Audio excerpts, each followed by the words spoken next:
Olá, agora vamos iniciar uma conversa imperdível sobre um assunto que é essencial para quem lida com processos licitatórios, tá? E a gente vai falar então, basicamente, sobre execução e inexecução de contratos. Quais são as obrigações, o que acontece quando essas obrigações não são cumpridas, e a gente traz aqui um especialista para falar sobre isso, que é o Martin Heberlin, e ele vai se apresentar daqui a pouco, mas também me apresentando, sou Misael Soares, cofundador da Licitar Digital e também diretor de produto e tecnologia. Martin Heberlin pode falar um pouco sobre você e também já falar um pouco, dar uma introdução sobre execução e inexecução de contratos. Claro, então, Misael, é uma alegria estar aqui contigo e com o pessoal da Licitar, os nossos ouvintes, nossos espectadores, para falar sobre esse tema muito importante que é o tema dos contratos, né? Quando a gente fala sobre contratos, a gente fala sobre uma série de aspectos que são conceituais, sobre o conceito de contrato, a gente fala sobre as chamadas cláusulas exorbitantes, sobre o equilíbrio econômico-financeiro do contrato, mas às vezes a gente esquece de falar um pouco sobre essa questão de que toca a execução e a inexecução dos contratos e as suas consequências respectivas. E é importante, né, que tanto o agente público como o contratado tenham uma noção melhor sobre essas dinâmicas, especialmente da inexecução contratual. Então, sobre um pouco sobre isso que a gente vai conversar nesse nosso vídeo. Excelente. Então vamos começar falando então sobre isso, né? Então, para que a gente precise garantir a execução, né? Agora também a gente está falando aí sobre inexecução de contrato, dá uma noção para as pessoas aqui que estão nos ouvindo, nos assistindo, sobre o que é essa execução dos contratos e inexecução do contrato. Bom, perfeito. Na verdade, quando a gente pensa em execução do contrato, né, a gente pensa que todo contrato público, né, ele tem um objeto e uma contrapartida, um objeto na qual, assim, como regra, né, nesse contrato, o objeto ele é prestado pelo contratado, pelo particular, e a contrapartida da administração pública ela é financeira. Como regra geral, funciona dessa maneira. Isso em termos de objeto principal. O contrato, além de um objeto principal, tem uma série de objetos acessórios relacionados a obrigações do contratante e obrigações do contratado. O que é a execução do contrato? A execução do contrato é o cumprimento do contrato, né, a partir do objeto principal e dos objetos acessórios e das cláusulas acessórias desse contrato. Quando, por qualquer situação, a gente tem um descumprimento ou do objeto contratual, do objeto principal, quer seja ele total ou parcial, quer nós tenhamos uma situação de descumprimento de aspectos laterais, né, de obrigações acessórias do contrato, a gente está falando de descumprimentos contratuais, né? Então esses descumprimentos eles podem ser ou totais, nada do objeto foi cumprido, ou parciais, essas situações que eu tenho ou uma parte do objeto principal do contrato não foi cumprido, ou algumas obrigações acessórias do contrato não foram cumpridas, né? Sempre que eu tenho uma dessas situações, eu tenho uma inexecução contratual. Legal, legal. E assim, Martin, como que você vê o papel da fiscalização, né, nessa execução ou inexecução dos contratos? Né? Qual que é a importância do recebimento do objeto e também do pagamento correto aí para evitar essa inexecução? Perfeito, né? É importante lembrar que todo contrato administrativo, ele tem isso, a gente até chama de uma cláusula exorbitante, né? Uma prerrogativa contratual, a fiscalização. Isso significa que em todo contrato público, pelo menos um servidor, um agente público, vai ser designado como fiscal daquele respectivo contrato, e esse fiscal ele tem a obrigação de verificar justamente esses cumprimentos, tanto do objeto principal, como também de obrigações acessórias, como, por exemplo, aquelas que tocam a obrigações de natureza trabalhista de fornecedores, né? Para isso que vai servir o fiscal do contrato. Dentre as obrigações, então, desse fiscal do contrato, estaria o recebimento do contrato. E a gente vai dividir esse recebimento, né, caracteristicamente em dois tipos. O recebimento provisório e o recebimento definitivo, né, que cada um deles vai gerar o seu respectivo termo. Né? O que se faz no recebimento provisório do contrato, né? Cabe, nesse caso, ao fiscal do contrato propriamente dito, verificar se foram cumpridas todas as exigências técnicas, né? E se foi cumprido o objeto. Quer dizer, eu tenho uma conformidade do material, do serviço, do objeto como um todo. Com isso, né, se houver a situação ali de verificação desse cumprimento, cabe ao fiscal do contrato emitir, né, esse termo de recebimento provisório. O termo de recebimento definitivo vai vir de outro servidor ou de uma comissão, né, de uma autoridade, e vai verificar, então, o cumprimento de todas as exigências contratuais, não apenas do objeto principal, que normalmente é de caráter técnico, digamos assim, mas também as demais exigências contratuais. Aí se tem o termo de recebimento definitivo, né? Importante lembrar, né, que especialmente no caso de obras, né, que é muito comum o termo de recebimento provisório e definitivo, o fato de ter esse termo de recebimento, ele não exclui eventuais responsabilidades, né, quando há algum tipo de desacordo com aquilo que deveria ter sido prestado, ou quando há conformidades futuras, patologias nesta obra, segue havendo uma responsabilidade, tá? Interessante, assim, a gente fala sobre essa parte da inexecução, e é importante também a gente falar que é uma das questões mais delicadas, né, da inexecução culposa, que é onde a parte contratada ela falha nesse cumprimento, né, do descaso ou negligência, e daí eu gostaria que você falasse um pouco sobre as consequências, talvez jurídicas e financeiras, para a inexecução culposa, né, para o responsável dessa inexecução culposa. Bom, perfeito.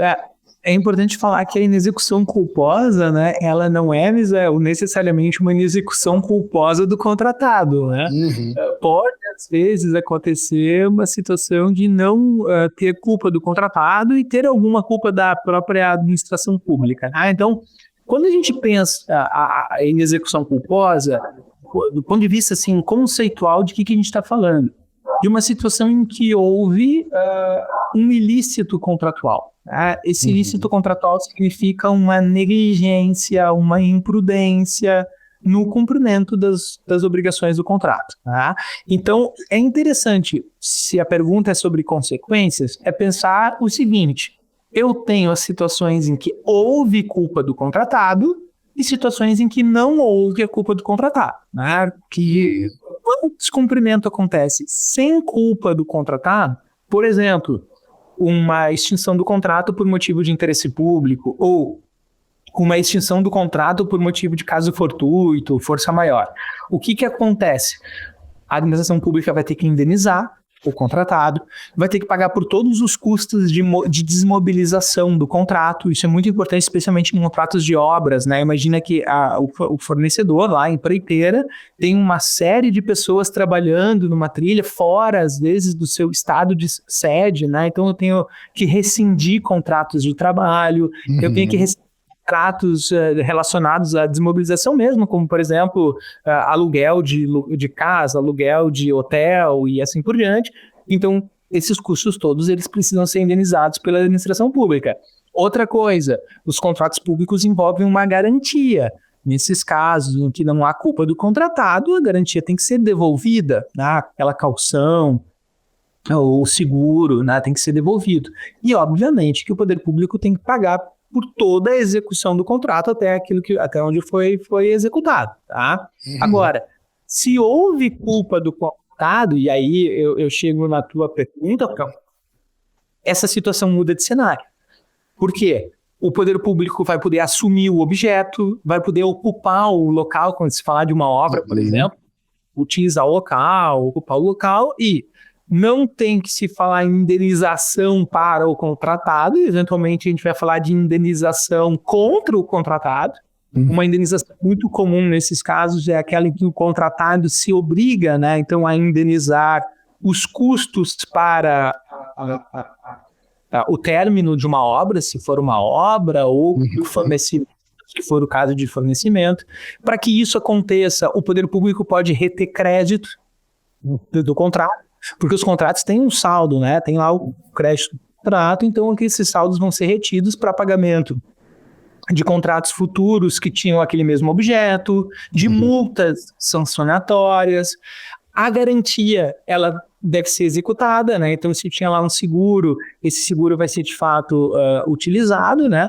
Agora, assim, tudo isso, notem como esse cenário muda quando eu tenho culpa contratual. É importante dizer, obviamente, que como se trata de uma aferição de culpa, isso depende de processo administrativo. Então, eu tenho que ter ampla defesa, eu tenho que ter contraditório, né, com respectiva notificação, chance de prova, né, que às vezes o poder público não gosta muito desse processo, vai fazer todo o processo administrativo para uma eventual responsabilização e sancionamento, né. E assim, igual você falou, essa inexecução contratual, às vezes ela acontece por parte da contratada, às vezes por parte da administração pública e também que pode acometer inadimplemento, né? Então, você poderia explicar para a gente um pouco mais sobre quando acontece esse inadimplemento por parte da administração pública, quais a principal consequência ou o que mais afeta em relação ao cumprimento desses contratos? Bacana. O que acontece, né? Normalmente, a culpa da administração pública num contrato administrativo era uma culpa, entre aspas, financeira, né? Ou seja, é o inadimplemento de parcelas contratuais. O poder público deixa de pagar ou uma medição de um contrato ou valores relacionados ao fornecimento de bens e assim por diante. Então, a culpa do contratante aqui da administração pública significa uma ausência de contrapartida financeira. Usualmente, claro, contratos como PPPs e tal, tem outras contrapartidas, isso pode ser diferente.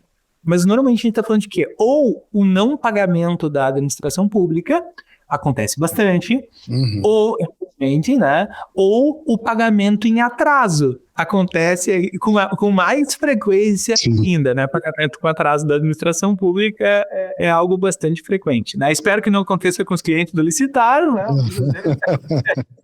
Mas às vezes isso acontece. Bom, como se resolve esse tipo de situação? Evidentemente que se não houve pagamento, esse pagamento ele vai ter que acontecer num momento do futuro, né? Ele não aconteceu quando ele deveria ter acontecido, ele vai acontecer então no momento futuro.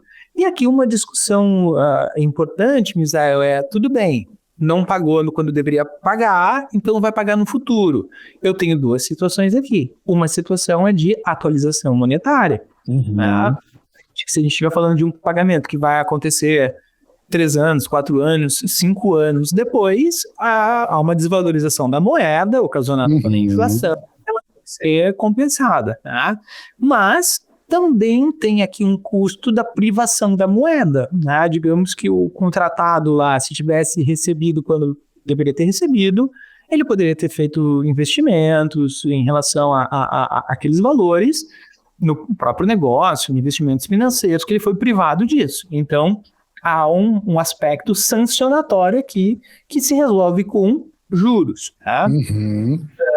A discussão bacana aqui é a seguinte, né? Por muitos anos, houve uma discussão de o que se pagava em efeito de juros e atualização monetária. Né? Aí o STF, lá em 2017, num tema de repercussão geral, ele acabou definindo o seguinte, né? Em se tratando de créditos não tributários, como esses contratuais, deveria se pagar atualização monetária pelo IPCA, tá? E juros de caderneta de poupança. Nossa. Caderneta de poupança, caderneta de poupança é duro, né? Porque, obviamente, a privação da moeda ela não é compensada com juros de caderneta de poupança, mas foi assim que foi determinado. Para crédito tributário era Selic, para não tributário, caderneta de poupança, tá? Eis que em 2021, se eu não me engano, já veio uma emenda constitucional, salvo aqui o número 113, o número da emenda constitucional, que determinou que em todas as discussões que envolvem a fazenda pública, quer de natureza tributária, não tributária, enfim, a compensação, né, ela deve ser realizada com taxa Selic. Então, e que passou a ser uma regra, a partir dessa emenda constitucional, para o pagamento desse inadimplemento aí de contratos pelo poder público. Sim, e no caso do contratado, se ele resolve, o pagamento está atrasado, ele resolve simplesmente parar de executar, vamos falar de uma obra, né? Quais são as consequências ali para essa paralisação aí? Isso é uma pergunta técnica ou é uma consulta, né? Não é uma consulta, mas é uma pergunta técnica. Tô brincando, porque eu já vi que essa dor ela pode atingir alguns contratos lá e tal. Bom, eu tenho uma boa... Como cidadão, é uma dúvida também recorrente, né? Você que nos ouve, nos assiste, provavelmente sempre faz essas perguntas, né? Aquele hospital aí da sua cidade, ele nunca paralisou uma obra, né? Ele começa e para, como é que é isso aí? Boa, eu tenho uma boa notícia, né? Pelo menos parcialmente para quem é contratado do poder público e pensa o seguinte, olha, chega, né? Eu não posso ficar prestando serviço se eu não recebo a contrapartida financeira, tá? O que acontece aqui? Existe uma coisa nos contratos públicos, melhor dizendo, tá? Existe uma coisa em todos os contratos chamada exceção de contrato não cumprido. Aliás, isso existe, Misael, desde o direito romano. Seps non adimplente contratos, né, os romanos chamavam. O que significa isso? Tá? Significa uma coisa muito lógica, muito razoável. Eu tenho um contrato contigo, eu devo te fornecer um determinado serviço e tu deve me pagar.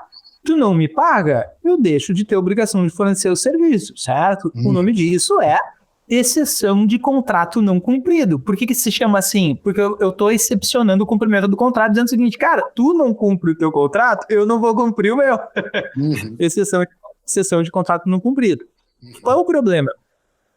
Isso vale para os contratos de um modo geral, mas para os contratos públicos, a gente tem uma ressalva em relação a essa questão, que é a seguinte: muitas vezes a prestação num contrato público é uma prestação cuja fruição ela acontece por uma coletividade. Então imagina que alguém é contratado para o serviço de limpeza urbana, o poder público não paga. Bom, a empresa deixa de prestar o serviço de limpeza urbana, significa que a cidade vai ficar um lixão a céu aberto, certo? Eu tenho que ter muito cuidado com uma situação como essa. Então, qual foi a regra que se estabeleceu? Isso ainda na 8666, tá? Um tempo, olha, o poder público tem um determinado prazo, né, que é um prazo superior aos demais para ficar inadimplente. Depois desse prazo, ninguém mais precisa aguentar. Na 8666, esse prazo era de 90 dias. Na 1413, o prazo passou a ser de 2 meses. Tá? Então, por 2 meses, o contratado tem que... eu não sei se o pessoal de Minas usa essa expressão, aqui a gente usa aguentar no osso, né? Aguentar no osso, assim, aguentar firme, né? Precisa aguentar firme por 2 meses. Passados 2 meses sem o adimplemento, deixa de ter a obrigação de cumprimento do contrato. Tá? Não, legal, e até eu fiz essa pergunta por uma questão de nós vamos falar sobre, em algumas situações, onde os contatos eles podem ser transferidos, que não é esse bem o caso, né? Se o ente público não fez o pagamento daquele contrato, o outro fornecedor também não vai querer pegar, né? Mas falando sobre essa questão, sobre a transferência de contrato para outra parte, a gente sabe que isso não é um processo tão simples. Mas eu queria que você falasse um pouco sobre essa parte da transferência de contrato no contexto das compras públicas, né? Quais são as implicações legais e na prática, né, dessa transferência das partes envolvidas aí? Isso, perfeito. Na verdade, a gente chama, tecnicamente, né, a gente pensa isso como transferência de encargos, assim, né? Porque são duas situações distintas, né? Eu posso falar de uma transferência de... Não é bem o termo, é a transferência de contrato quando há uma assunção do objeto pela administração pública e uma nova licitação, por exemplo, para o cumprimento do contrato. Mas a situação delicada aqui é aquela, e eu acho que a pergunta é nesse sentido, da transferência de encargos, que é a seguinte situação, né? O poder público contrata por processo licitatório, contratação direta a uma determinada pessoa, vou dar o exemplo, uma obra pública, né? A contratação da realização de uma obra pública. E, obviamente, que o contratado, ele vai ter que contratar pessoas para a realização do projeto, que vão ser seus empregados, né? Então, ele vai ter relações trabalhistas, mas ele também vai ter a contratação de fornecedores, de materiais, ele vai pagar tributos, né?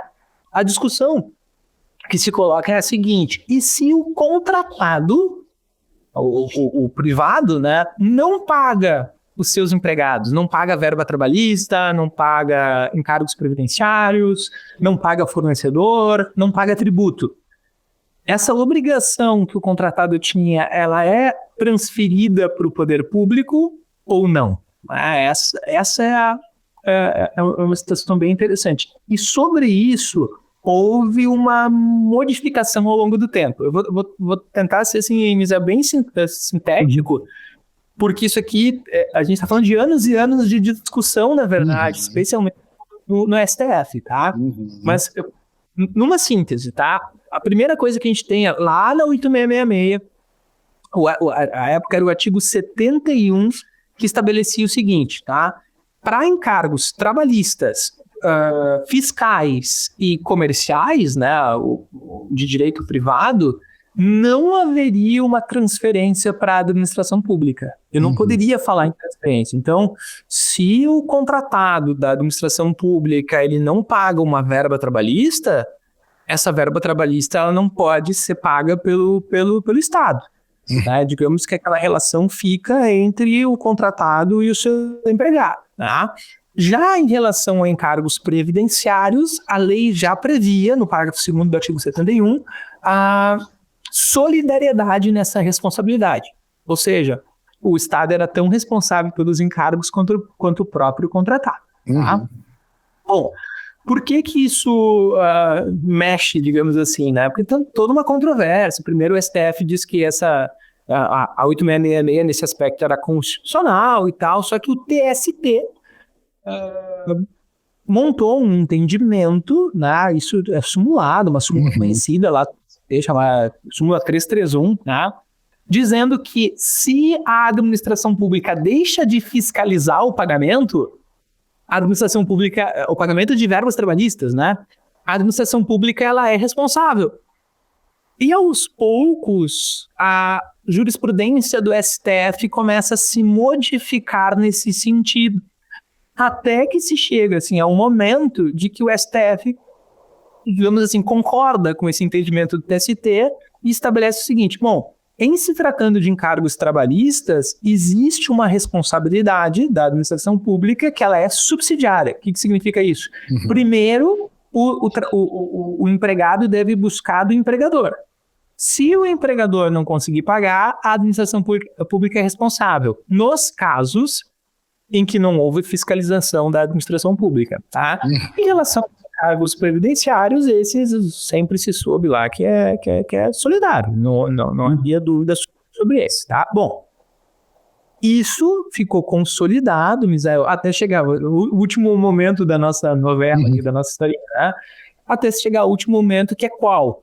A edição da 14133.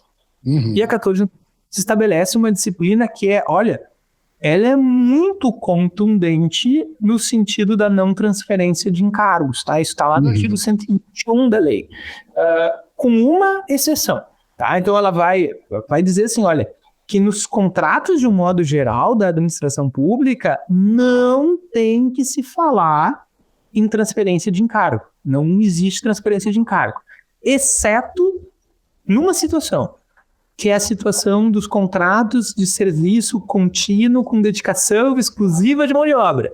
O que é isso, né? São aqueles contratos em que eles são terceirizados, existe uma terceirização da administração pública, mas as pessoas que trabalham naqueles contratos do contratado, elas realizam aquele serviço exclusivamente para a administração pública.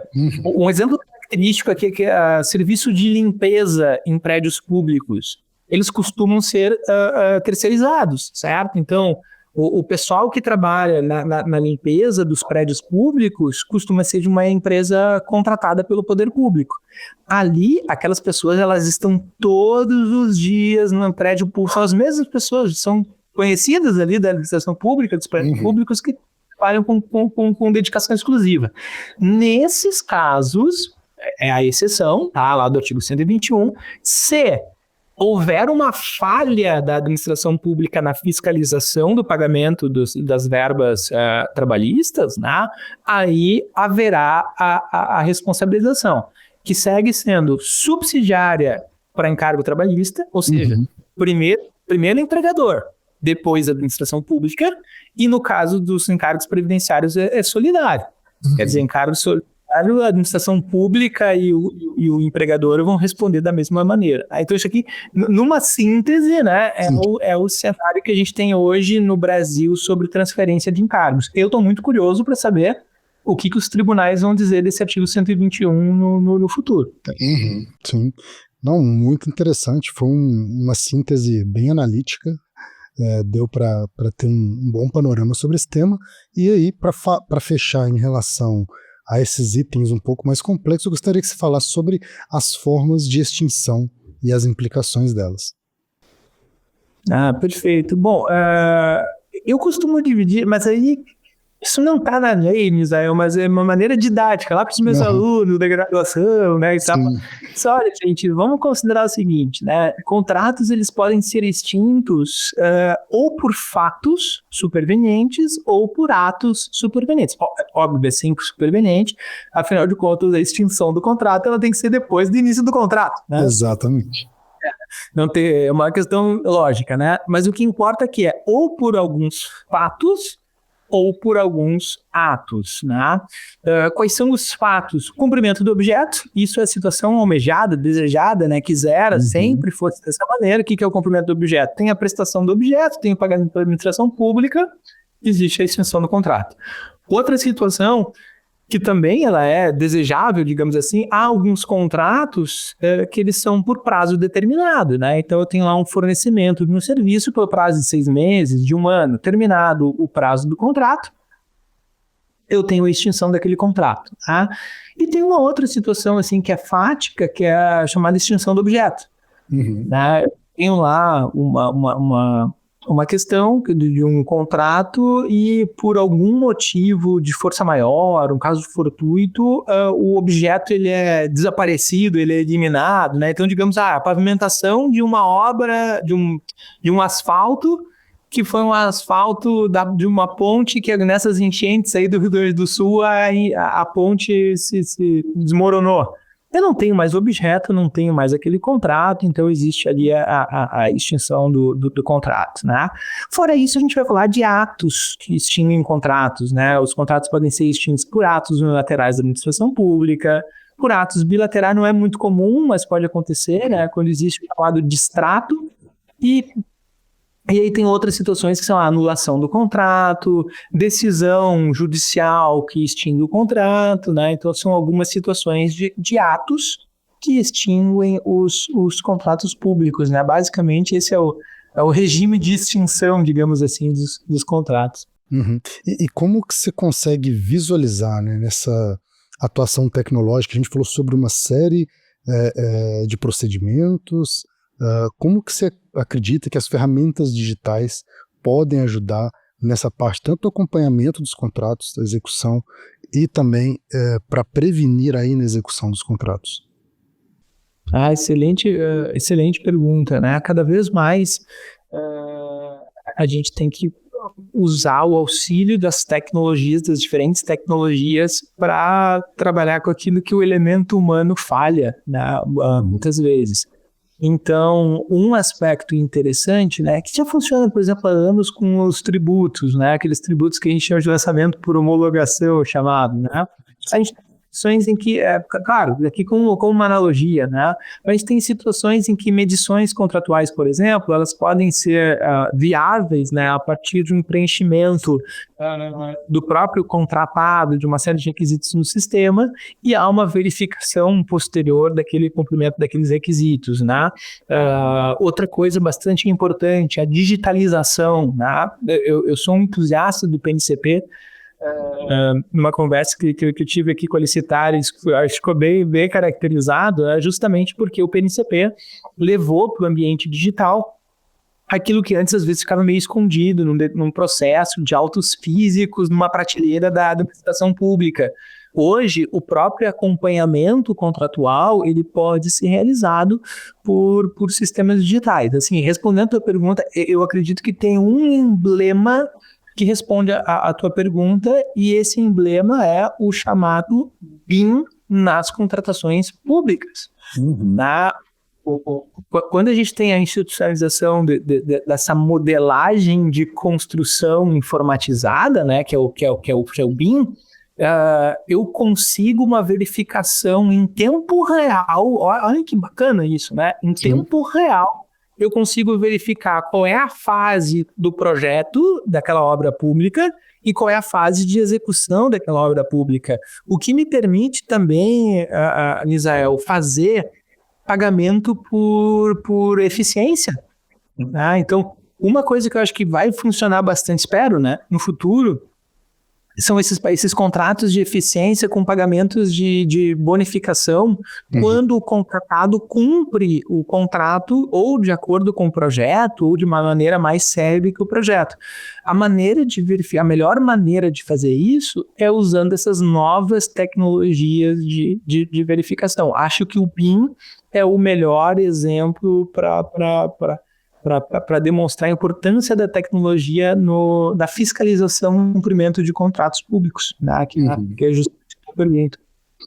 Exatamente, tem uma série de novas tecnologias que estão aí para ajudar. A gente sabe que a maior parte dos sistemas para gestão, principalmente de obras, já tem incluído o BIM aí na modelagem dos projetos. Também as construtoras também têm se atualizado para a utilização desses mecanismos para isso, e também cabe com uma série de outras novas tecnologias que têm surgido para poder fazer esse acompanhamento, medição de contrato, para acompanhar a eficiência, né, como o Martin bem disse aqui. E aí agora, para a gente fechar, eu gostaria que você já fechasse falando sobre esse tema, e também, como em todo vídeo, né, que eu vídeo e áudio, né, para quem está nos ouvindo aí, sempre quando a gente conversa, em toda conversa, eu gosto de sempre pedir ao especialista para deixar algumas dicas, né? Mas eu gostaria que você pudesse dizer como, falando desses contratos públicos, né, como que a gente pode fazer, quais as principais ações, desde a parte do planejamento, da construção do processo, dessa contratação pública, para mitigar esses riscos, né? Quais são as principais ações para mitigar esses riscos? E depois, junto com essas ações, trazer, eu acho que elas também já são uma parte das dicas, né, que serão utilizadas para trazer esse conceito. Você já trazer a sua palavra final com essas dicas para quem está nos assistindo e ouvindo. Oh, perfeito, Misael. Na verdade, a minha principal dica é assim, na área de fiscalização de contratos, a economia sai cara, tá? Então, a gente tem que pensar, a partir dessa manchete, né, a economia sai cara, eu penso duas questões. Esse vai ser um corte. Boa. A economia sai cara. Justamente porque, aqui tem duas situações. A primeira delas, capacitação de fiscais de contrato. É uma coisa que não se costuma fazer no poder público, e isso é extremamente importante.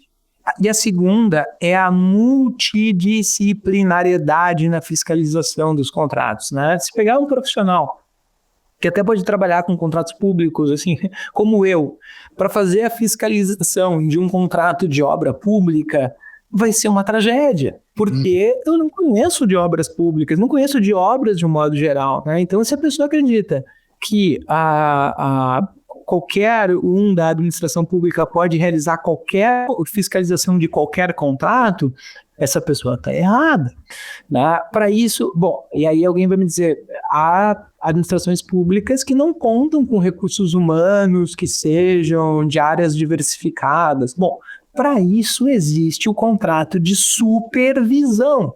Então, em alguns casos, como esses de obras, por exemplo, é necessária a contratação de uma supervisão do contrato que tenha a expertise necessária para fazer a fiscalização. Porque se isso não for feito a contento, a obra não vai ser realizada ou não vai ser realizada no respectivo prazo. Olha quantos exemplos no Brasil a gente tem dessa situação.